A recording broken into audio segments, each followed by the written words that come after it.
Bernie did an interview where he said the Chinese government has done an enormous amount combating poverty.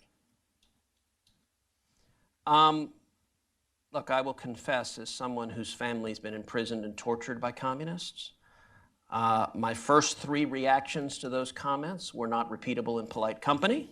But what we have to say about China, in fairness to China and its leadership, is, if I'm not mistaken, they have made more progress in addressing extreme poverty than any country in the history of civilization. Okay, so they've done a lot of things for their people.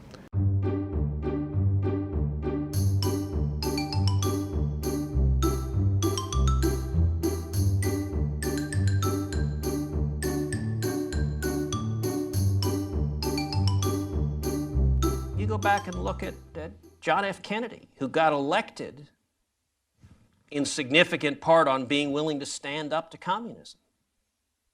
Today, we see Democrats who are apologists for communism, including just recently Bernie Sanders, and it really did, this flabbergasted me. Bernie did an interview where he said the Chinese government has done an enormous amount combating poverty.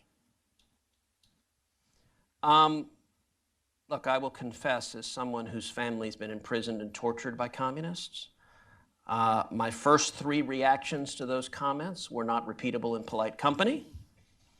But my fourth reaction was I tweeted out a response, and I said, well, if you look, I guess Bernie may have a point. Yes, the Chinese government has imprisoned, has tortured countless people, and yes, they're responsible for the murder of at least 65 million people.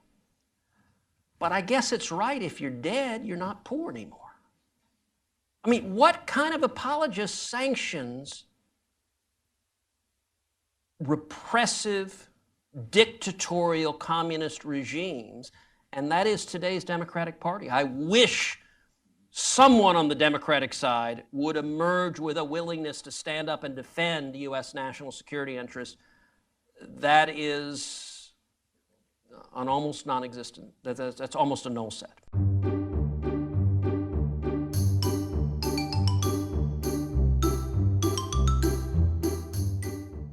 I think it's also fair to point out that when we were in Moscow, for example, I think most of the people here also were extremely impressed by their public transportation system.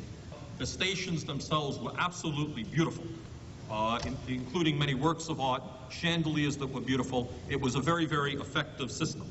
Also, I was impressed by the youth programs that they have, their palaces of culture for the young people, a whole variety of programs for young people, and cultural programs which go far beyond what we do in this country. We went to a theater in Yaroslavl, which was absolutely beautiful, had 3 separate stages where cultural programs are put on by professional actors and actresses, including a puppeteer area. And the cost, the highest price of the ticket that you can get, was the equivalent of $1.50.